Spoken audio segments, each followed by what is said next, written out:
በስመ አብ ወወልድ ወመንፈስ ቅዱስ አሐዱ አምላክ አሜን። ይህን የሚሰሙ ጆሮዎቻችሁ የተመሰገኑ ናቸው። ድምፀ ተዋህዶ የኢትዮጵያ ኦርቶዶክስ ተዋህዶ ቤተክርስቲያንን ትምህርተ ሃይማኖት፣ ሥርዓተ እምነትና ክርስቲያናዊ ትውፊትን የሚያስተምር የሬዲዮ መርሃ ግብር ነው። ድምፀ ተዋህዶ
ሰላም ጤና ይስጥልን ክቡራን አድማጮቻችን እንደምን ሰነበታችሁ። የግንቦት 17 2017 ዓ.ም የድምፀ ተዋህዶ የሬዲዮ ዝግጅታችን ከዚህ ሰዓት ጀምሮ ወደ እናንተ መድረሱን ይቀጥላል። ቀደም ሲል ዝግጅታችንን ኖላዊ ትጉህ ዘይትነውም በሚለው ዝማሬ ጀምረናል። ዝማሬው ወደ እናንተ መድረሱን ይቀጥላል። የመዝሙሩን መጠናቀቅ ተከትሎ ደግሞ መዝሙሮቻችንና ጉዳዮቻቸው የተሰኘው ዝግጅታችን ወደ እናንተ መድረሱን ይቀጥላል። መዝሙሮቻችንና ጉዳዮቻቸው የተሰኘው ዝግጅታችን እንደሚታወቀው ባለፈው ሳምንት የምስራች እንበል በሚለው ዝማሬ ዙሪያ በደራሲው በመምህር መጋቢ ሃይማኖት ምትኩ አበራና በቀሲስ ዮሴፍ ይኩኖ አምላክ መካከል የተደረገውን ውይይት ወደ እናንተ ማድረሳችን ይታወሳል። ለዛሬም ክፍል 2ን ይዘንላችሁ ቀርበናል። ቆይታችሁን ከኛ ጋር አድርጉ። መልካም ጊዜ።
መዝሙሮቻችንና ጉዳዮቻቸው ይህ በካሴት የተቀረጹና ያልተቀረጹ በልዩ ልዩ ገጣሚያንና ዘማሪያን ተዘጋጅተው ለአገልግሎት የዋሉ መዝሙሮችን የግጥም ይዘታቸውን የምንቃኝበት የሬዲዮ ዝግጅታችን ነው። ሰላም ጤና ይስጥልን የተወደዳችሁ አድማጮቻችን እንደምን ቆይታችኋል? የዛሬው የመዝሙሮቻችንና ጉዳዮቻቸው ዝግጅታችን እንግዲህ ተጀምሯል። እስከ ዝግጅታችን ፍጻሜ ድረስ አብራችሁን በመቆየት መርሃ ግብራችንን እንድትከታተሉ በአክብሮት እንጋብዛለን።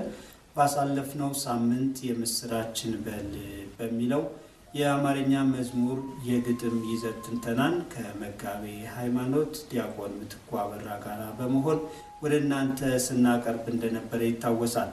በዚሁ ውይይታችን ትንሣኤ ምንድነው ከሚለው የትንሣኤ ጽንሰ ሐሳብ ተነስተን ቅድስት ቤተክርስቲያን ስለ ትንሣኤ የምታስተምረውን አስተምህሮ ለማየት ሞክረን ነበር። ከዚህ በተጨማሪ በዚህ መዝሙር የግጥም ይዘት ትንተና ላይ የሁለቱን አንጓ ቤቶች መሰረት አድርገን ትንታኔ ስናካሄድ እንደነበረ ይታወሳል።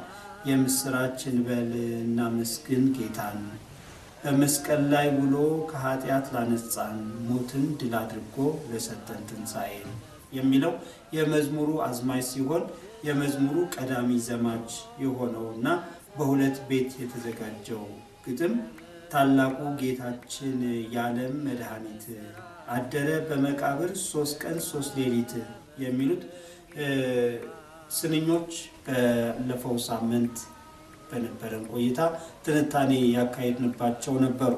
ዛሬ ውይይታችንን የምንጀምረው መጋቤ ሃይማኖት በተከታዩ ዘማች ነው። ይህም ፈጣሪ ሆኖ ሳለ የፍጥረታት ጌታ በሰው ፊት ተዋረደ በፍጹም ተንገላታ የሚለው ነው። በነገረ ድነት ውስጥ እጅግ በጣም አስገራሚውና አስደናቂው ክፍል ይሄ ነው። እንግዲህ አንዳንድ ጊዜ በክርስትና ሕይወት ደጋፊ ለመሆን የሚዳዳቸው ሰዎች አሉ። ደጋፊና አማኝ መሆን ይለያል። ማለት የምትደግፈው አካል የምትደግፈው ቡድን እንዲጎዳብህ አትፈልግም እና ጉዳቱን እንኳን ብታይ ምክንያት ትፈልጋለህ። ልክ አሁን በእግር ኳሱ ዓለም ወጣቶች የሚያደርጉት ይሄንን ነው። የአንደኛው ቡድን ሲሸነፍ ለሽንፈታቸው ምክንያት ነው የሚፈልጉት። ስለሚወዷቸው ድክመታቸውን ይከላከላሉ እና ለራሳቸው ኤክስኪውዝ ለማለት። በክርስትና ሕይወት እንደዚህ የለም። አሁን ክርስቶስ በጥፊ ተመታ፣ ምራቅ ተተፋበት፣ አምላኬ አምላኬ አለ ምናምን ሲባል የሚዘገንናቸው ሰዎች አሉ። እንዴት እሱ አምላክ ሆኖ የሚል በደንብ ተመቷል፣ ምራቅ ተተፍቶበታል። እኛ አማኞች ነን፣ የደጋፊዎች አይደለንም። የሆነ መጥፎ ነገር አልተደረገበትም፣ ይሄ ደግሞ በአምላክነቱ ያለው ደግሞ ተደርጓል እያለን አንሄድም እና ቅዱስ ጳውሎስም እኛ ግን የተሰቀለውን ክርስቶስን እንሰብካለን ያለው ለዚህ ነው። በመንፈሳዊ ቅናት የተሰቀለውን ነው። እነሱ የተሰቀለውን ወንበዴ ነው የሚሉት፣ ሎቱ ስብሐት የተሰቀለውን አቅም የለውም ነው የሚሉት። እሱን ነው የምንሰብከው፣ ያ የተሸነፈውን የሚመስለውን፣ የተሰቀለውን፣ የተጎተተውን፣ የተመታውን። ስለዚህ መዝሙሩም ስንኙ የሚለው እነዚህን ነው። በሰው ፊት ተዋረደ በፍጹም ተንገላታ። ምን ሆኖ ሳለ? ፈጣሪ ሆኖ ሳለ ማለት ነው። ከላይ አስቀምጧል ክብሩን። ፈጣሪ ሆኖ ሳለ የፍጥረቱ ሁሉ ጌታ ግን በሰው ፊት። በጣም የሚደንቀው እሱ ነው። ይኸውልህ ሊያድን የመጣው ማንን ነው? የሰዎች ልጆች ነው። መከራ የደረሱበት እነማን ናቸው? እሱ አይገርምም? የሚገርመው እሱ ነው። አሁን እኔ እናንተ ብንሆን እናደርገዋለን። እኔ ቀሲስ ዮሴፍ ለራስ ጉዳይ ቀጥረኸኝ ማለት ነው እና ትንሽ ጠብቀኝ በጣም ስለምፈልግ ነው ብትለኝ፣ እንዴ ለአንተ ጉዳይ እንዴት ትጠብቃለህ? ለእኔ ጉዳይ ከሆነ እጠብቅሃለሁ፣ ለራስ ጉዳይ ግን እንዴት ትጠብቃለህ? የሰው ልጅ ሊያድን መጥቶ በጥፊ የሚመታውም የሰው ልጅ ነው። በጣም የሚገርም ነው። እንዲህ አይነት ትዕግስት ምን አይነት ትዕግስት ነው ያስባለው እኮ ለራሱ ለዚህ ነው እና እሱን ነው የሚነግረን በዮሐንስ ወንጌል ላይ ምዕራፍ 1 ቁጥር 11 ላይ የእርሱ ወደ ሆኑ መጣ የገዛ ወገኖቹ ግን ተቀበሉ። እሱ ነው የሚነግረን ስንኙ ማለት ነው። በጣም የሚደንቀው እሱ ነው እና በፍጹም ተንገላታ። ሊያድን የመጣው የሰዎች ልጆችን ነው፣ ፈጣሪ ነው፣ ግን በዚህ መልኩ ተንገላታ። ይሄንን ሁሉ ያደረገው ግን ስለኛ ስለ ሰዎች ልጆች መሆኑን ኢሳይያስ ደግሞ ከ700 ዘመን በፊት ይነግረናል። በትንቢተ ኢሳይያስ ምዕራፍ 53 ቁጥር 4 ላይ በእውነት ደዌያችንን ተቀበለ ሕማማችንንም ተሸክሟል፣ እኛ ግን እንደተመታ በእግዚአብሔርም እንደተቀሰፈ እንደተቸገረም ቆጠር ነው። እርሱ ግን ስለ መተላለፋችን ቆሰለ፣ ስለ በደላችንም ደቀቀ። የደህንነታችን ተግሳጽ በእርሱ ላይ ነበረ፣ በእርሱ ቁስል እኛ ተፈወስን። እኛ ሁላችን እንደ በጎች ተቅበዝብዘን ጠፋን፣ ከእኛ እያንዳንዱ ወደ ገዛ መንገዱ አዘነበለ። እግዚአብሔር የሁላችንንም በደል በእርሱ ላይ አኖረ። ተጨነቀ፣ ተሰቃየ፣ አፉን አልከፈተም። ለመታረድ እንደሚነዳ ጠቦት በሸላቾቹ ፊት ዝም እንደሚል በግ እንዲሁ አፉን አልከፈተም። በማስጨነቅና በፍርድ ተወሰደ። ስለዚህ ኃጢአት ተመትቶ ከሕያዋን ምድር እንደተወገደ ከትውልዱ ማን አስተውሏል? እሱ ግን እና እኛ ግን ነው የሚለው ኢሳይያስ። እሱ ግን ስለ መተላለፋችን ቆሰለ፣ ስለ በደላችን ደቀቀ። እኛ ግን በእግዚአብሔር እንደተመታ እንደተቀሰፈ አየው፣ እንደተቸገረ እንደተቀሰፈ ቆጠር ነው። አልተግባባንም ማለት ነው። እሱ ያንን ሁሉ ያደርግ የነበረው ስለኛ ነው፣ እኛ ግን የምናደርገው ሌላ ነው እና ስንኙ በሁለት ስንኝ ይህንን ጥልቅ ሚስጥር ነው የሚገልጸው። እውነት ነው። ደራሲውም እንደተባለው እንዲህ ያለ ትዕግስት እንደምን ያለ ትዕግስት ነው፣ እንዲህ ያለ ፍቅር እንዴት ያለ ፍቅር ነው ብሏል። መድኃኒታችንም በቅዱስ ወንጌል ላይ ከዚህ የሚበልጥ ፍቅር ሊኖር አይችልም። ምክንያቱም ሰውን ቢወደው ወዳጅ ወዳጁን ቢወደው ሊሰጠው የሚችለው ስጦታ የመጨረሻ ስጦታ በዘመኑ ሁሉ ያፈራውን ሀብቱን፣ ንብረቱን፣ ቤቱን እነዚህን የመሳሰሉ ነገሮች በመስጠት ፍቅሩን ሊገልጥ ይችላል። የሰው ልጅ የተባለ ወልደ እግዚአብሔር ኢየሱስ ክርስቶስ ግን የሰጠው ራሱን ነው።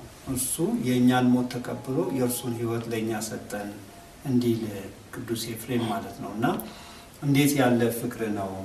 የሰው ሁሉ የፍጥረታት ሁሉ ፈጣሪ ሆኖ ሳለ ቅድም እንደተባለው በራሱ ለፍጥረቱ ለማዳን ለመጣው ፍጥረቱ ለሰው ለማዳን መጥቶ ሰው በራሱ ክርስቶስን ያንገላታበት ፍቅርና ትዕግስት እንዴት ያለ ነው! በጣም የሚያስደንቃል። እና እነዚህን የቀደሙ ሊቃውንቶቻችንን አግርሞት የተሞላበት የማድነቅ ቃል የሚያሳይ ነው። ፈጣሪ ሆኖ ሳለ የፍጥረታት ጌታ በሰው ፊት ተዋረደ፣ በፍጹም ተንገላታ የሚለው ሆኖ ሳለ የፍጥረታት ጌታ በሰው ፊት ተዋረደ፣ በፍጹም ተንገላታ። የምስራችን ግሩም ነው። እንግዲህ ሌላኛው ከዚህ ተከትሎ የሚመጣው ስንኝ አሳልፎ ሰጠ ስለኛ ራሱን የይዘት ተዛማጅነት ያለበት ሆኖ ይታያል። አሳልፎ ሰጠ ስለኛ ራሱን በመስቀል ተቸንክሮ መረጠ መሞትን አሳልፎ ሰጠ ስለኛ ራሱን በመስቀል ተቸንክሮ መረጠ መሞትን። የምስራችን በል የምስራችን በል ሁሉንም ነገሮች ስለኛ መሆኑን ያስቀምጣል። አሳልፎ ራሱን ሰጠ። ግን በጣም የሚደንቀው በመስቀል ተቸንክሮ መረጠ መሞትን። መረጠ የሚለው ቃል የሚያመጣው የመስቀል ሞት በጣም ያው የእርግማን ምልክት ነው። በመስቀል መሞት ማለት ነው። የክብር ሞት አይደለም የመስቀል ሞት። ግን መረጠውስ አየው። ሰዎች ሁሉ ክፉ ያደረጉ ሰዎች ወይም ደግሞ ከህብረተሰቡ የማይጠበቅ በጣም መጥፎ ነገር የሰሩ ሰዎች የመጨረሻ ወንጀለኛ የተባሉ ሰዎች የሚቀጡበት ነው። ይሄን እንኳን መረጠው። አላስፈላጊ ነው፣ ግን ለኛ ሲል ይህንን መረጠልን። መርጦ ነው። አንደኛ መረጠ የሚለው ፍቅሩን ይገልጻል። ሁለተኛ በፈቃዱ መሆኑንም መርጦ ነው። አንተ ለመረጥከው ነገር ተገዢ ነው የምትሆነው አይደለም። መርጦ ነው ያደረገው እንጂ ተገዶ አይደለም የሚለውንም ያመጣል። የኛን እርግማን ለማጥፋት ነው ይህን ሁሉ ያደረገው። በፊልጵስዩስ መልእክቱ ሐዋርያው ቅዱስ ጳውሎስ ሲናገር እርሱ በእግዚአብሔር መልክ ሲኖር ሳለ በእግዚአብሔርነት ተካክሎ ሲኖር ሳለ ከእግዚአብሔር ጋር መተካከልን መቀማት እንደሚገባው ነገር አልቆጠረውም። ውረድ፣ ተወለድ፣ ሙት፣ ተሰቀል ሲለው የባህሪ አባቱ እንደ መቀማት አልቆጠረውም። እርቃኑን ሲመጣ በከብቶች በረት ሲወለድ እንደ መቀማት አልቆጠረውም። መጣ፣ ነገር ግን የባሪያን መልክ ይዞ ባሪያ የሚለው ተገዢን ማለት ነው። የፍጡሩን ስጋ ለብሶ መልክ ይዞ እንደኛ ማለት ነው። የፍጡሩን ስጋ ለብሶ በሰውም ምሳሌ ሆኖ ራሱን ባዶ አደረገ። ምን ማለት ነው? የራሱን ባዶ አደረገ። በጣም ይገርመኛል። ራሱን ባዶ አደረገ ማለት ከአምላክነት ወጣ ማለት አይደለም። በቃ እንደሌለው ልክ አሁን በመንፈስ ድሆች የሆኑ ብፁዓን ናቸው ይለናል አይደል? ድሆች የሆኑ ብፁዓን ናቸው ሳይሆን ሀብት አላቸው፣ በመንፈሳቸው ግን ድሆች ናቸው። ምን ማለት ነው? ሀብት ሁሉ የማን ነው ይላሉ። በቃ ስለዚህ ድሃ ናቸው ማለት ነው። ሁሉን ለእግዚአብሔር ይሰጡታል፣ ይዘውታል። እሱም ስለኛ ሲል ራሱን ባዶ አደረገ። ያን ሰማይና ምድር የማይችሉት አምላክ ወደ ገላጣው ሞታ የሚፈልገኝ ሰው ቀርቧል አለ። አይ ስለኛ ሲል ማለት ነው። ተያዘላቸው። መያዝ አቅቷቸው ነበር። እኔ ነኝ የናዝሬቱ ኢየሱስ እኔ ነኝ፣ እነዚህን ግን ተዋቸው። ሁለት ሶስት ጊዜ ተፍገምግመው ወድቀዋል። በፈቃዱ ነው ያደረገው እና እሱን ነው የሚነግረን። የባሪያን መልክ ይዞ በሰው ምሳሌ ሆኖ ራሱን ባዶ አደረገ። በምስሉም እንደ ሰው ተገኝቶ ራሱን አዋረደ ለሞትም አለና። በጣም የሚገርመው ቃል ይኸውልህ ላይኛው ስንኝ ላይ በመስቀል ተቸንክሮ መረጠ መሞት ነው የሚለው። ቅዱስ ጳውሎስ ደግሞ ለሞትም አለና ይኸው ለመስቀል ሞት እንኳን የታዘዘ ምን ያህል የተላቀ ሞት ነው። አየው ለመስቀል ሞት እንኳን ታዘዘ። አይገባው። አዎ በጣም ይገርም። ቀሲስ ብሎ አንድ ሰው እንኳን ያሉበት ቦታ ሄጄ እቤቴ ድረስ እንኳን መጥተው ይጠይቁኛል ማለት ቤት መምጣት ላንተ አይገባህም ነበር ማለት ነው። ለመስቀል ሞት እንኳን ማለት በጣም አስጨናቂ ነው። በጣም ደግሞ የኃጢአተኛ ሰዎች መቅጫ ነው። በመስቀል መሞት ያው ሮማውያን ናቸው እንደዚህ ያንጠለጠሉ ሰው የሚገድሉበትና እሱን ነው ስንኙ የሚነግርህ ማለት ነው። ከላይ አሳልፎ ሰጠ ስለኛ ራሱን ራሱን ባዶ አደረገ ያልነው ፓርት ነው። በመስቀል ተቸንክሮ መረጠ መሞትን። የወንበዴዎች እንደውም አይሁድ ለምን በመካከል ሰቀሉት የሚለው ሊቃውንቱ ሲያብራሩ በዳር በኩል የሰቀሉትን ወንበዴ በዳር በኩል በቀኝ በኩል ያለ ሰው ይመጣና ይሄ ምንድነው ብሎ ይጠይቃቸዋል። ወንበዴ ነው። በዛ በቀኝ በኩል ያለው ወንበዴ ነው፣ መሀል ያለው እሱማ የወንበዴዎች አለቃ ነው ለማለት እንዲመቻቸው በወንበዴዎች መሀል ሰቀሉት። ግን እሱ መጨረሻ ላይ በኃጥአንም በጻድቃንም ላይ በግራና በቀኝ አቆሜ የምፈርድባቸው እኔ ነኝ ሲል በመካከል ተሰቀለ ብለው በጥሩ ሁኔታ ይተረጉሙታልና በዚህ መሞት እንኳን አልተጸየፈም ለኛ ሲል የሚለውን ነው ስሙ የሚገልጽልን ማለት ነው። በጣም ግሩም ነው። አንድ ነገር ትዝ አለኝ እዚሁ ላይ መጋቢ ሃይማኖት እንግዲህ የቀደም ብለው እሱም አንስተውታል። የሮማውያን የመጨረሻው የፍርድ የመቅጫ መሳሪያ መስቀል ነው። የአይሁድ ደግሞ ግርፋት ነው። በሁለቱም አንጻር ነው መድኃኒታችን ስለኛ መከራ የተቀበለው። በሮማውያንም ሕግ ባልተሰራላቸው በሕገ ኦሪት በማይዳኙት ሕግ ተሰርቶላቸው በሚኖሩ በአይሁዳውያንም በሁለቱም የፍርድ መቅጫ መሳሪያት እንግዲህ አይሁድ በፍርድ አፈጻጸም ስርዓታቸው የሚገሉትን በስቅላት የሚሰቅሉትን አይገርፉትም፣ የሚገርፉትን ደግሞ አይሰቅሉትም። ከሁለት አንዱ ነው። ክርስቶስ ላይ ግን እነዚህ ሁለቱ ነገሮች ናቸው ተፈጽመው። ግርፋቱ ራሱ በጣም ያስደንቃል። 40 ጅራፍ ነው በጣም ወንበዴ የሆነ ሰው የሚገረፈው። ግን ቁጥር እያሳሳቱ እንግዲህ ከ6666 ድረስ እንደገረፉት ነው የክርስቶስ ሕማማተ መስቀል የሚያስረዳው። እንግዲህ እነዚህን ሁሉ መከራዎች የተቀበለው ለሰው ልጆች ያለውን ፍቅር፣ የሰው ልጆች ላይ ለዘመናት ሲንከባለል የነበረውን ፍዳና መርገም ፍጹም በቸርነቱ በፍቅሩ ተቀብሎ ከኛ ለማራቅ የመጨረሻውን ዋጋ በመክፈል ረገድ ነውና በእውነት ይህንን የእግዚአብሔርን ፍቅሩን በምን አንጻር ገልጠን እንረዳዋለን እናስረዳዋለን፣ እንዴት በደንብ እንረዳዋለን የሚለው በራሱ አጠያያቂ ነው። ስለ ቸርነቱ ግን ለስም አጠራሩ ክብር ምስጋና ይግባው። ቀጣዩ ስንኛችን የሚሆነው አይሁዶች ተሞኙ የሚለው ነው። የአይሁድን ሞኝነት፣ ቂልነት ይነሳል እዚህ ላይ በስፋት የሚነሳው እሱ ነው። ያለማመን ጉዳይ ሌላ ነገር ሆኖ ግን መሞኘት ደግሞ አለ፣ ቂልነት ማለት ነው። እና የአይሁዶችን መሞኘት የሚገልጸው ስንኝ ሲጀምር አይሁዶች ተሞኙ ትንሣኤን ሳያምኑ መቃብሩን ወታደር አስጠበቁ። አለማመን በጽናት ይነሳባቸዋል። ከአንድም ሁለት ጊዜ አለማመናቸው ይነገራል። አይሁዶች ተሞኙ ትንሣኤን ሳያምኑ መቃብሩን ወታደር አስጠበቁ የሚል ቃል አለ። ከአይሁድ ይጠበቅ የነበረ እምነት ነበር እንዴ ያነሳሳናል። ትክክል ነው። በእርግጥ አሁን አይሁድ ቢያምኑና ክርስቶስን አንሰቅለውም ቢሉ ምን ይሆን ነበር? እሱ የሚያውቀው እግዚአብሔር ነው። ግን አለማመናቸውን የሚያስቀምጠው በሞኝነት ነው። በነገራችን ላይ አለማመን እኮ ሞኝነት ነው፣ ሌላ ነገር ማመን ነው ብልጥነት አይደል? ብልህ ሆኖ መገኘት ብልሆች ነው አይደል የሚለው። እንደ ርግብ የዋሆች እንደ አንዳንዶች በተቃራኒ ያስባሉ። ግን መጽሐፉ ደግሞ ይላል የዚህን ዓለም ጥበብ ምን አድርጎታል? ሞኝነት አድርጎታል። የሚገርምህ ለምሳሌ አሁን እኔ የዚህ ዓለም ጥበብ ሞኝነት ባይሆን ኖሮ ወይም የኛን የመንፈሳዊውን ዕውቀቱን ጥበቡን ዓለም ሞኝነት ብላ ባትቆጥረው ኖሮ ምን ይሆን ነበር ብዬ ሳስብ በጣም ከባድ ነው። ለምሳሌ የቅዳሴ ጠበልን ጠጥቶ መዳን በላብራቶሪ ቢረጋገጥስ? አሁን ዮሴፍ አይተዋል። በላብራቶሪ የቅዳሴ ጸበል በጣም የሚገርም ለዚህ ፈውስ ጥቅም አለው ብሎ አንድ የላብራቶሪ ተቋም ወይም ሳይንስ ቢነግረን እናገኝ ነበር ወይ? የቅዳሴ ጠበል ዝም ብለህ አስበው እስኪ። ኤክስፖርት አይደረግም ብለህ ታስባለህ? ማንም ሰው ያን የቅዳሴ ብላ ያገኘም በመስቀል መባረክ ሳይንሱ ቢያረጋግጥልን ኖሮ እናገኝ ነበር ወይ? ደግሞ በትክክልስ በመስቀል መባረክን የሚሰራው ማን ነው? ያንን ግን አላረጋገጡትም። ስለዚህ ይሄ ጅልነት ቂልነት አድርጎ ማስቀመጡ በራሱ እግዚአብሔር ትልቅ ነገር ነው፣ ሸፍኖታል ማለት ነው። ከአዋቂዎች ሰውረ ለህፃናቱ የገለጥከው አይደል ያለው።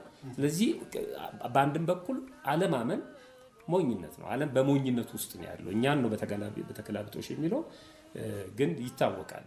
ስለዚህ አለማመን ሞኝነት ብቻ ሳይሆን በጣም እስር እኮ ነው። አለማመን በጣም መታሰር ነው፣ እስር ቤት ውስጥ መኖር። ማመን ደግሞ በነፃነት መኖር ነው። ምክንያቱም አሳልፎ የመስጠት በሌላ አካል የመደገፍ ሸክምን ማቅለል ማለት ነው። ሁሉን ነገር አንተ ውስጥ ገብተህ ተተብትበህ የስትረስ የምንለው ጭንቀት የምንለው የሰለጠኑት ሀገሮች ላይ እኮ እነ ጃፓንን ብንወስድ በጣም ሰልጥነዋል። ለምን ራሳቸውን ያጠፋሉ? አዎ ይሄ አንተ ታውቃለህ የሚል ስሜት የለባቸው። የሃይማኖት ውጤት ነው ለእግዚአብሔር ጉዳይን አሳልፎ የመስጠት። አዎ የልቦናችን ወደብ። በመጽሐፉም እሱ ስለእናንተ ያስባልና የሚያስጨንቃችሁን ሁሉ በእሱ ላይ በሃይማኖት ጣሉ ንገሩ የተባለ ዳዊትን በመዝሙሩ ልቦናህን ለእግዚአብሔር ግለጥ፣ ሐሳብህን ለእግዚአብሔር ግለጥ እሱም ያደርግልሃል የሚለው ቃል ማለት ነው። አንዳንድ ጊዜ ግን ያስገርመኛል። አንዳንድ ሰው ከሃይማኖት አስተምሮ ያለውን እምነት ይጥልና ከዛ ውጭ ያለውን ነገር እምነት ይዞ ይመጣል። ለምሳሌ ከአንድ ቦታ ወደ ሌላ ቦታ ሲንቀሳቀስ ትራንስፖርት ይጠቀማል። ታክሲ ምን በለው አውቶቡስ ምን በለው ባቡር ምን በለው ምንም አይነት የመጓጓዣ መሳሪያ ይጠቀማል። ግን አንድ ጥያቄ ነው ያለኝ እዚህ ጋር ሹፌሩን ላይሰንስን አሳየኝ ይለው አይሎም በጭራሽ። የአውሮፕላን ቲኬት ቆርጠህ እኮ ነው ገንዘብን ከፍለህ አይደል አውሮፕላን የምትጠብቀው ከፍለሃል። መጀመሪያ ተሳፍሬ ከዛ ስወርድ ነው የምከፍለው አትልም። ዓለም ራሷ የምትቆመው በመተማመን ነው። አዎ በእምነት ነው የምትቆመው በራሱ። ግን በሌላ በኩል እምነት ወደ መንፈሳዊ ሲያመጣው ግን ለምን ይመስላል? የዲያብሎስ ስራት። አዎ ለምን ሰይጣንስ ይሄ ምን ሰርቶ ይብላል? ሰው ቢያምን ከሰይጣን አሰራር ሰው እንደሚያመልጥ ሰይጣን ወደ መንፈሳዊ ሲመጣ ይሄኛው ይፈትነዋል፣ ያኛው አልጋ ባልጋ። ስለዚህ ካለማመን ያስቀራል። እነዚህ አይሁድ ተሞኙ ትንሣኤውን ሳያምኑ መቃብሩን ወታደር አስጠበቁ። የአይሁድ ሞኝነትን በሁለት እናስቀምጠው። አንደኛ አላወቁ። በእርግጥ ክርስቶስ እንደሚነሳ አምላክ እንደሆነ መቃብር እንደማይችለው እንደማያስቀረው አላወቁ። በዚህ ከአጋንንትም አንሷል። በነገራችን ላይ አጋንንት ያውቁታል ክርስቶስ መሆኑ በማመን ግን አጋንንት ክፋታቸው ያወቁትን እውነት ላንተ አይነግሩም። አየው አንዳንድ ሰው ሞያ ይኖረውና ሸፍኖ እንደሚሰራው ማለት ነው። ክፋታቸው እሱ ነው። ያውቁታል። አለመኖራቸው ብቻ አይደለም ላንተ አይገልጹልህም። አጋንንት ካወቅ ካንተም እነሱን ትታቸው ስለምትሄድ ማለት ነውና የአይሁድ ሞኝነት አለማወቃቸው ነው። አንደኛ ቆሮንቶስ ምዕራፍ 2 ላይ ቁጥር 8 ላይ ከዚህች ዓለም ገዢዎች አንዱ እንኳ ይህን ጥበብ አላወቀም፣ አውቀውስ ቢሆን የክብርን ጌታ ባልሰቀሉት ነበር። ማረጋገጫችን እሱ ነው። ቢያውቁ አይሰቅሉትም፣ በፍጹም አያደርጉትም ማለት ነው። ከአጋንንት አንሷል ያልኩበት ምክንያት የሉቃስ ወንጌል ምዕራፍ 4 ቁጥር 41 ላይ አጋንንትም ደግሞ አንተ ክርስቶስ የእግዚአብሔር ልጅ ነህ እያሉ እየጮሁ ከብዙዎች ይወጡ ነበር። አሁን በዚህች ዓለም ላይ ክርስቶስን እኮ የእግዚአብሔር ልጅ ብሎ ማይጠራል። ሎቱ ስብሐት የዮሴፍ ልጅ ይላል፣ ከነቢያት አንዱ ነው ይላል፣ ምናምን እያለ ከአጋንንት ማለት ነው። አጋንንት የእግዚአብሔር ልጅ እንደሆነ አውቀው ከብዙ ሰዎች ይወጡ ነበር ይላል። ኢማጂን። ከዛ ቀጥሎ ገሰጻቸው። ክርስቶስ እንደሆነ አውቀውት ነበርና እንዲናገሩ አልፈቀደላቸውም፣ ጊዜው አልደረሰም። አይሁድ ግን አላወቁም። ተመልከት፣ በተፈጥሮ የሚበልጡት አይሁድ ናቸው፣ በተፈጥሮ የሚያንሱት አጋንንት ናቸው። ግን አይሁድ ማለት ለክብር ስለተፈጠረ የሰው ልጅ ማለት ነው። አጋንንት ተዋርደዋል። እነሱ ያወቁትን እውቀት ግን እነዚህኛዎቹ አላውቁም። ይኸው ከሞኝነትም ባሻገር ከአጋንንት ማነስ ነው አለማወቅ። ሞኞች ናቸው እንደውም አቅልሎታል ስንኙ ማለት ነው። ሁለተኛ ላይ ሞኝነት ደግሞ በጣም የሚገርመው መቃብር ማስጠበቅ። መቃብሩ እንዲጠበቅ ፈለጉ እነሱ ማለት ነው። አለማወቅ ሞኝነትንም ጭምር ያመጣል ማለት ሰው ሞኝ የሚሆነው ከእውቀት ማነስ ነው ማለት ነው። እና የማቴዎስ ወንጌል ምዕራፍ 27 ላይ በማግስቱም ከማዘጋጀት በኋላ በሚሆነው ቀን የካህናት አለቆችና ፈሪሳውያን ወደ ጲላጦስ ተሰበሰቡና አለቆች ናቸው ጌታ ሆይ ማለት የሚሉት ጲላጦስን ነው። ያ አሳች አሉ ሎቱ ስብሐት ክርስቶስን ነው። ያ አሳች በሕይወቱ ገና ሳለ ከ3 ቀን በኋላ እነሳለሁ እንዳለ ትዝ አለን። አየው በጣም የሚገርሙ ናቸው እኮ። እኔ ይመጣሉ ደግሞ መልሰው ይሸሻሉ ብሏል። ከ3 ቀን በኋላ እኔ ልክ አንድ ደግ መምህር ያላስተማረውን አይፈትንም አይደል? ክርስቶስም እንደዛ ነው። እያንዳንዱን ነገር ነግሮናል። ቅድም ያነበብነው ላይ በዮናስ ምሳሌ ሁሉ አድርጎ ተናግሯልና እነሱ ግን ያውቁታል። አየህ፣ ስለዚህ እነሳለሁ ብሎናል። አሳሽ ነው እሱ ትዝ አለን። እንግዲህ ደቀ መዛሙርቱ መተው በሌሊት እንዳይሰርቁት፣ ደግሞ እነሱ ተንኮለኞች ስለሆኑ በሌሊት እንዳይሰርቁት፣ ለሕዝቡም ከሙታን ተነሳ እንዳይሉ የኋለኛው ስህተት ከፊተኛይቱ ይልቅ የከፋች ትሆናለችና መቃብሩን እስከ 3ኛው ቀን ድረስ እንዲጠበቅ እዘዝ አሉት። ጲላጦስ ጠባቆች አሉላችሁ እንደፈለጋችሁ አድርጉ አላቸው። አለመተማመናቸውን ለመግለጽ ይላል በጲላጦስ ማህተብም በእነሱም ማህተብ ነው። ዛሬ አንድ የሆነ የመንግስት ባለስልጣናት ሲያሽጉ ሁሉም ተፈራርሙ አይደለ? ያለመተማመኑ ጥቂት ነገራችን ላይ ማለት ነው። እና ጲላጦስም ማህተሙን እነሱም ፊርማቸውን አስቀመጡ፣ ታሸገ ማለት ነው። አስጠብቁት አላቸው። እነሱም ሄደው ከጠባቆቹ ጋር ድንጋዩን አትመው መቃብሩን አስጠበቁት። ይሄ አንደኛ የእግዚአብሔር እጅ አለበት። በነገራችን ላይ መታተም ነበረበት፣ መዘጋት ነበረበት። እህቱም መቃብር እሱ ነው። ክፍተት ቢኖረው ኖሮ አየህ ሰዎች ወስነው መተወሰዱት እንዲዘጉት ያደረገው ለዛ ነው። እምነቱ እጃቸው ላይ ነው። አንደኛ እየጠበቃቸው ነው። በቃ በተዘጋ መቃብር ውስጥ ከተነሳ እንዴት ሊሆን ይችላል ብለው ወደሱ እንዲመጡ ያደረጋቸው ነው ማለት። በእቱም ግልና ተወልዷል፣ በእቱም መቃብር በተዘጋ መቃብር ደግሞ ተነስቷል። እሱን እያሰራቸው ነው። ስለዚህ መቃብር አስጠበቁ። እንደውም አንዳንድ ፈላስፎች እንኳን ባለስማማበትም አይሁድ እኮ እንደሚነሳ አምነዋል። እንደሚነሳም ስላመኑ ነው መቃብሩ ያስጠበቁት። ነው እንደሚነሳ አምነው አይደለም። ይሄ አንድ ትልቅ ሰውም ሲናገሩ ሰምቻለሁ። በጭራሽ እንደሚነሳ አምነው አይደለም። እንዳይነሳም ብቻ አይደለም እንዳይሰረቅ ነው። ይኸውልህ ሐዋርያት መጥተው ይሰርቁትና ተነሳ ብለው ያወራሉ።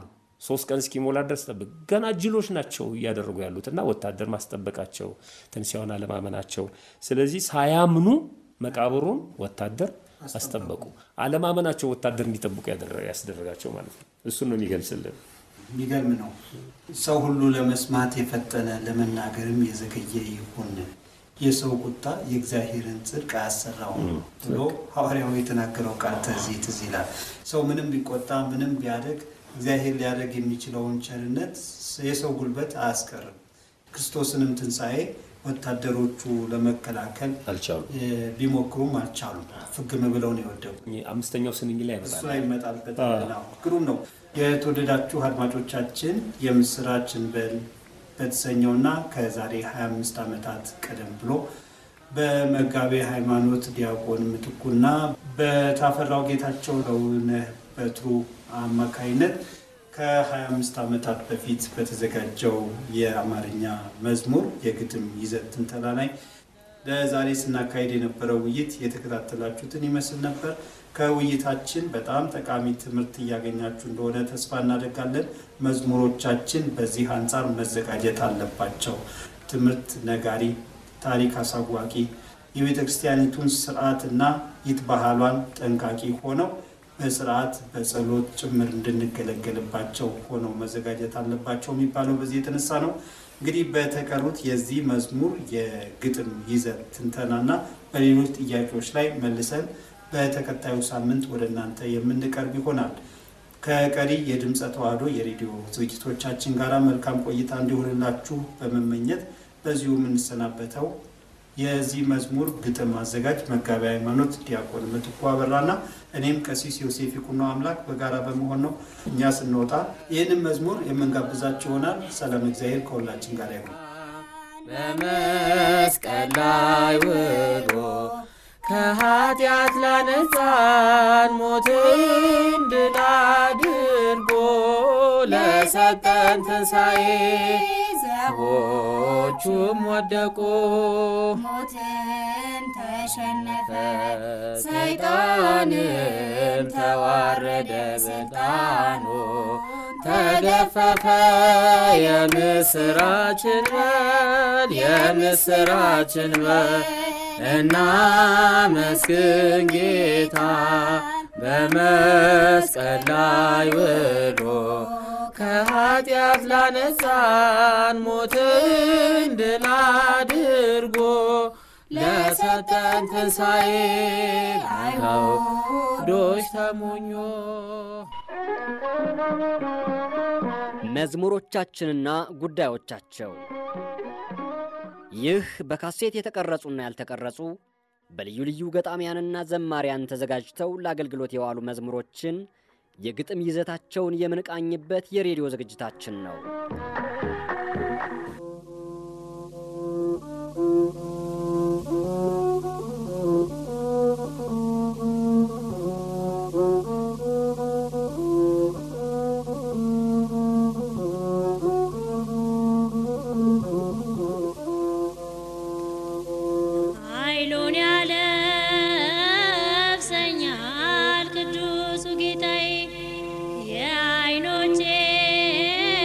Smile.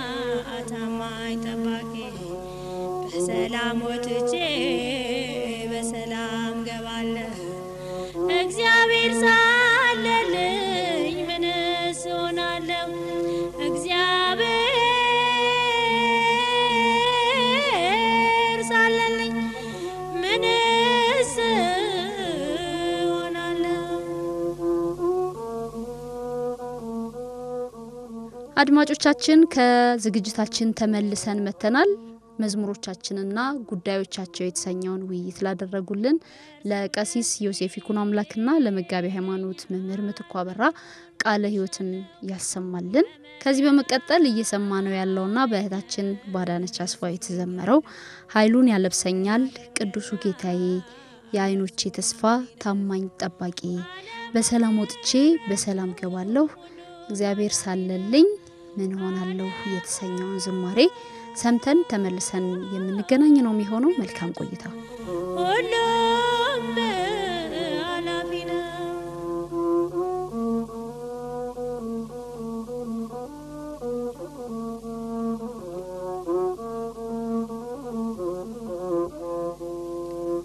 ዘመን የማይሽረው ቀን የማይለውጠው የአብርሃም አምላክ እግዚአብሔር አያለ ፈቃዱን ለማድረግ አምላክ ይመራኛል። ሕጉም ለመንገዴ ብርሃን ሆኖኛል። ሕጉም ለመንገዴ ብርሃን ሆኖኛል።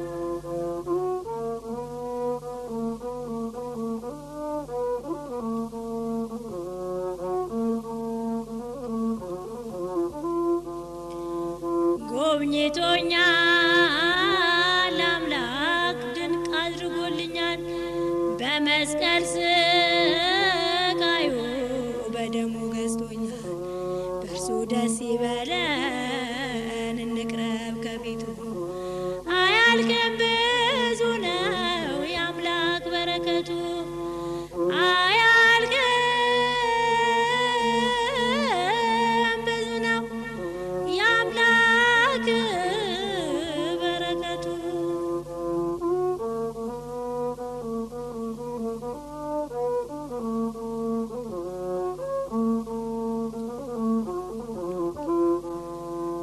ከቤት በረከት ስለሰጠኝ መዳንን በቃል ስላረክልኝ ላመስግን እንጂ ሌላ ምን እላለሁ? ከቤት ላልለይ ልቤን እሰጣለሁ። ከቤት ላልለይ ልቤን እሰጣለሁ። አድማጮቻችን ከዝማሬው ተመልሰናል። እህታችን አዳነች አስፋውን እግዚአብሔር አምላክ ዝማሬ መላእክትን ያሰማልን። እንግዲህ በዚህ ሳምንት ጌታችን መድኃኒታችን ኢየሱስ ክርስቶስ ለሐዋርያው ቅዱስ ጴጥሮስ ግልገሎቼን አሰማራ፣ ጠቦቶቼን ጠብቅ፣ በጎቼን አሰማራ ብሎ በሰጠው አምላካዊ ቃል መሰረት ቤተክርስቲያናችን በሰፊው እያስተማረች የምትገኝበት ሳምንት ነው። እንግዲህ መዝሙሩን በዛ ዙሪያ የሚያጠነጥን ነው ማለት ነው። ከዚህ በመቀጠል አድማጮቻችን ትምህርት በእንተ ተአምረ ማርያም የተሰኘው ዝግጅታችን ወደ እናንተ ይደርሳል። ባለፈው ሳምንት የተጀመረው በተአምር 90 ላይ የተጀመረው ትምህርታችን ዛሬም የሚቀጥል ይሆናል። ተከታትለን ተመልሰን እንገናኛለን። የሕይወት መሰላል የተነበየለት ነቢዩ ሕዝቅኤል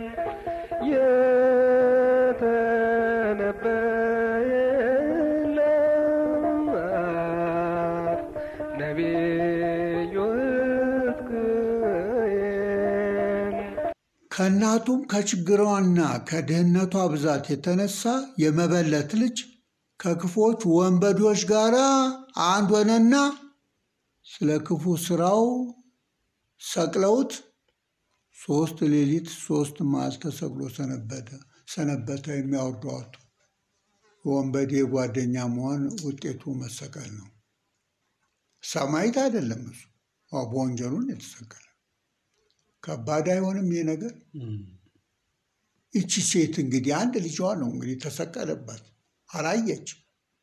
ምን ይሰማቸውን ብለን እስቲ በርኅራኄ እናስብ። እኛ ባንራራ ርኅተ ልቡና ድንግል ማርያም ትራራለች። ለውሻ የራራች ለሰው አትራራም ብለን እኛ አንጠራጠርም።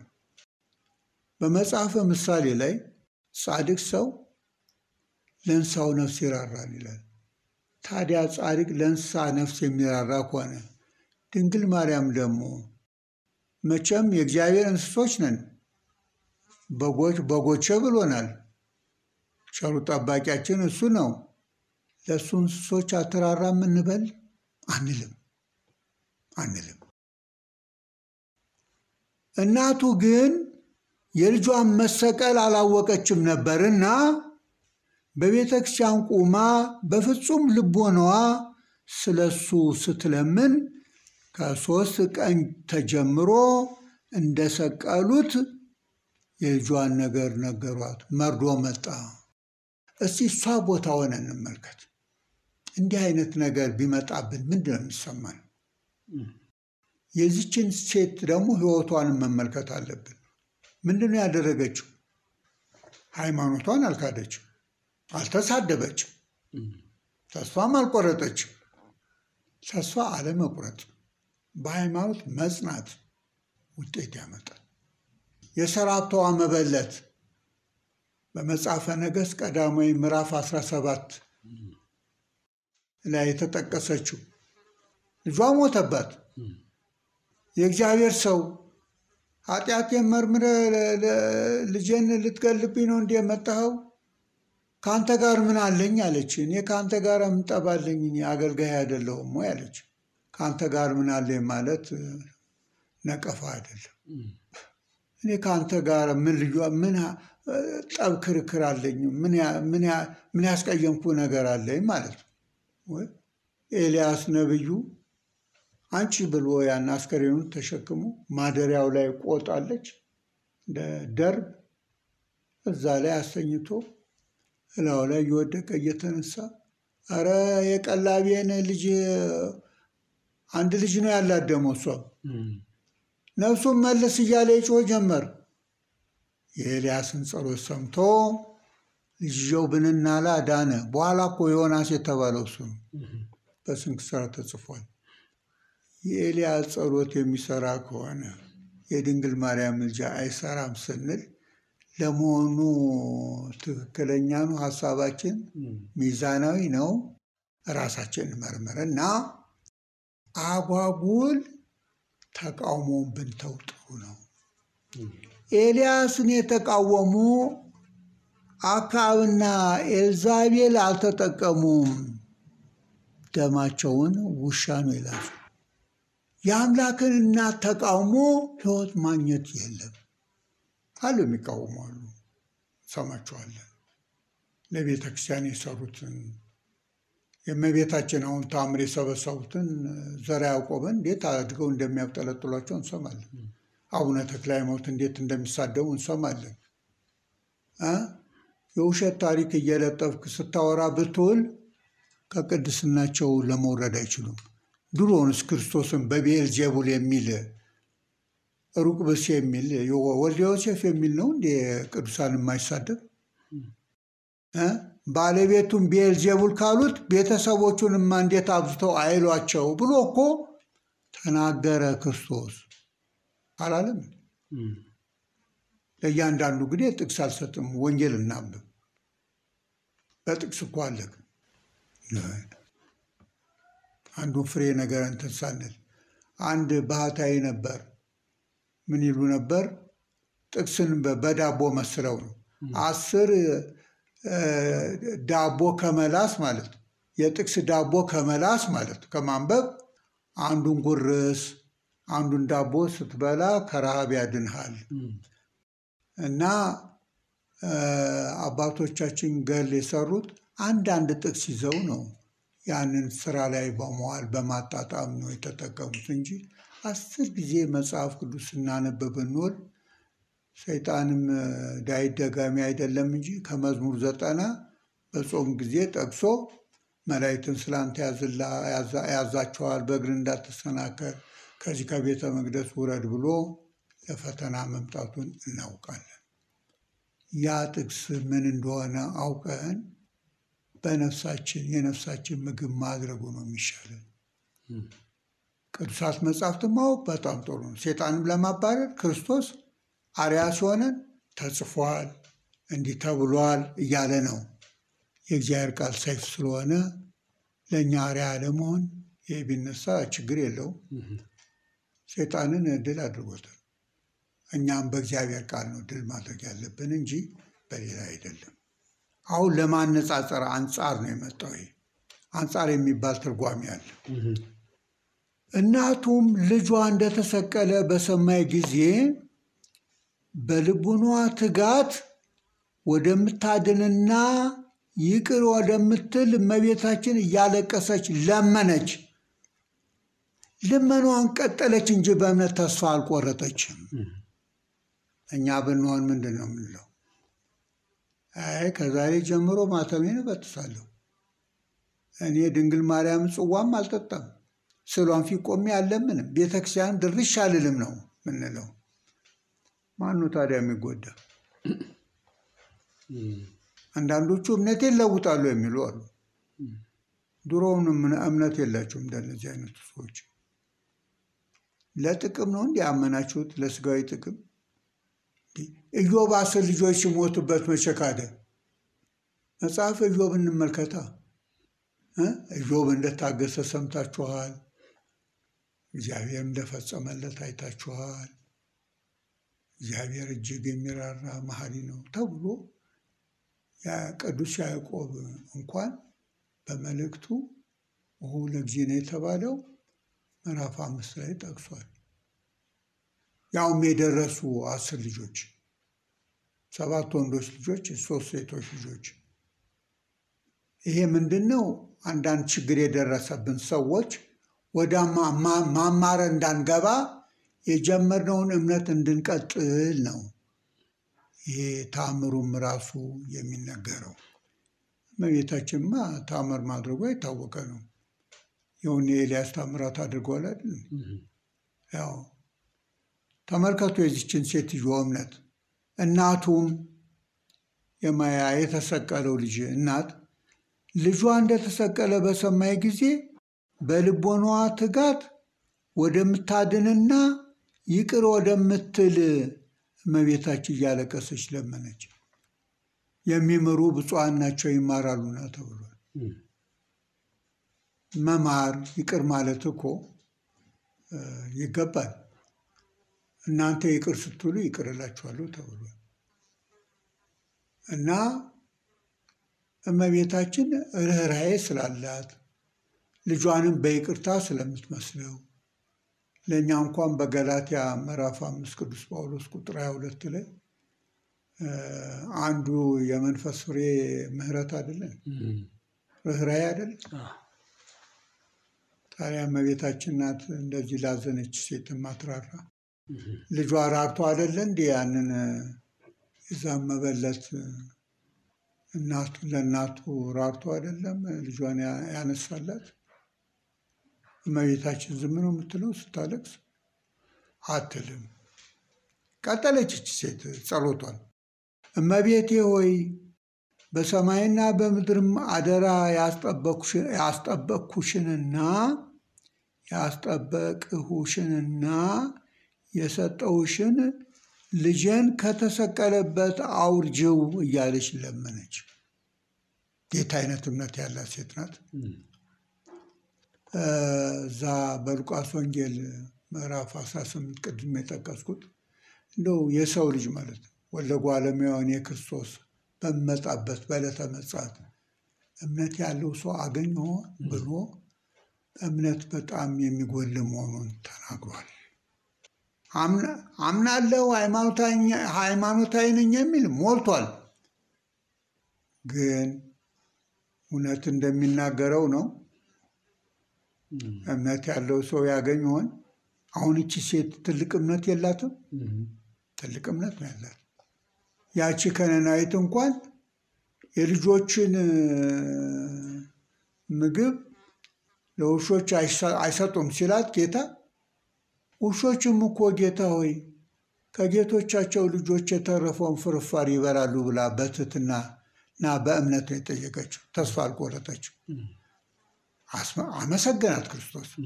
አንቺ ሴት እምነትሽ ታላቅ ነው እንዳልሽው ይሁንልሽ አላት። ልጇ ተፈወሰችላት። እንዴት ውሻ እባላለሁ እንዴ በዚህ መሰላለሁ ብላ ክርስቶስ ለመሳደብ አይደለም፣ በሰዎች ዘንድ እነዛ አሕዛብ እንደ ውሻ ስለሚቆጠሩ ውሾች የተባሉት እምነታቸው እንኳን ምን ያህል ትልቅ እንደሆነ ለማሳየት ነው እንጂ ውሻ ለማለት አልተናገረም ጌታ። ይህ ሚስጥሩ ሊገባ ይገባል። አንድ አለ የአማኒ ይጥሙቅ በመጽሐፍ ይህንን ተናግሯልና ክርስቶስ ዘረኛ ነው ብሎ ተናገረ። አይ ለአንተ አሁን ማን መልስ ይመልስላል? ይህ ማግነን ይባላል። በል አባትህን የዲያብሎስን ግብር ፈጽም ብለን ነው ምቶ ስራ ላጣ ነው። አጀንዳ እናደርግም። ይሄንን በበሱ አይጠቅም። ፈቀዳ ባለቤቱ ሁለት መንገዶች አሉ አለ። አንዱ ሰፊ፣ መግቢያውን ሰፊ፣ መጨረሻው ጥፋት። አንዱ ጠባብ፣ በሩም ጠባብ፣ በጣም ቀጭን መንገድ፣ መጨረሻው ሕይወት ብሎ በማቴዎስ ወንጌል ምዕራፍ 7 አልገለጸም አለ። ሁለት መስመር ነው ያለው። ወደ እግዚአብሔር የሚወስድ መስመር አለ፣ ከእግዚአብሔር አርቆ ወደ ገሃነም የሚያወርድ መስመር አለ። ዓለም እንግዲህ ዲሞክራሲ አይደለም የምትለው፣ በመረጠችው ትሄዳ። ገሃነም ለምን ይኖራል ይላል እንደ ወደ ገሃነም እየሄደ ተዋ ከፈለቅ እመንና ወደ መንግስተ ሰማይ ያገባ። ይራቀቃል። እዚህ በመራቀቅ የሚድን ይመስል እሺ። አንዳንዱ ደግሞ ኃጢአት ለመስራት ይበኝ ጽድቅና ኩነኔ የሚባል ነገር የለም እንደ ውሸት ነው ይላል። እንደ አፍ ይሆንልህ ከሞት በኋላ ታገኘዋለህ። ዕለተ ምጽአት ይመጣል። ቀልድ በራስ ላይ አፊዝ እንዲህ የሚያፌዙ ይመጣሉ ተብሎ ተነግሯል በሐዋርያት። ቅዱስ ጴጥሮስ ራሱ በሁለተኛ መልእክቱ ምዕራፍ 3 ላይ ወዴት ነው የመምጣቱ ተስፋ እያሉ በምጽአቱ የሚያሾፉ እንዳሉ ገልጿል። በመጡ ቁጥር እኛ ድንቅ ድንቅ ነው አንበል። ዝም ብሎ ይሄ እንደው ምልክት የሚፈልግና ምልክትና ታምራ የሚፈልግ አመንዝራ ነው ብሏል ራሱ ጌታችን ማለት ነው።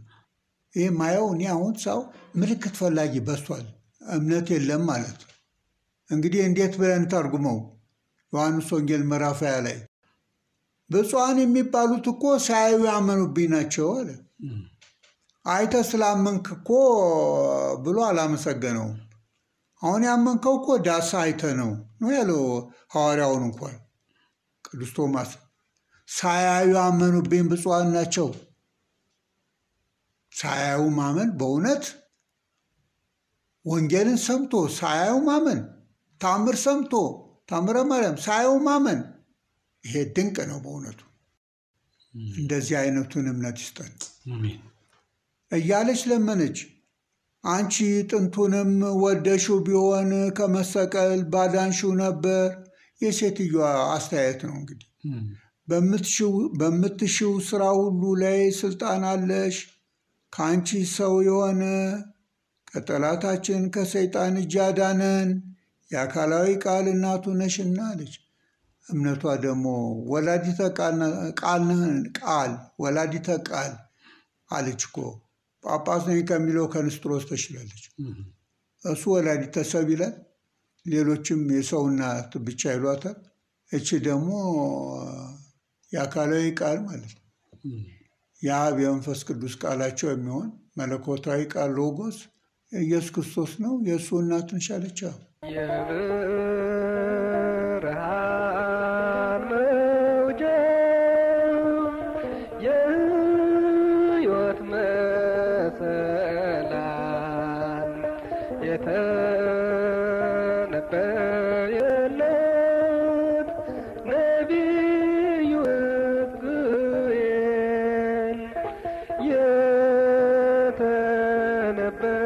የተነበየለት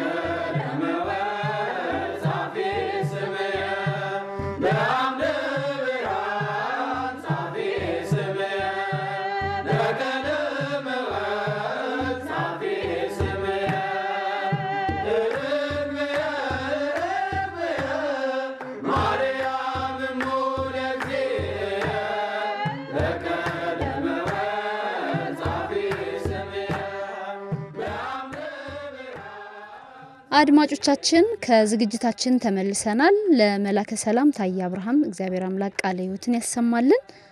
እንግዲህ አድማጮቻችን ለዛሬ ያዘጋጀንላችሁ የድምጸ ተዋህዶ የሬዲዮ ዝግጅታችን እስካሁን የተከታተላችሁትን ይመስል ነበር።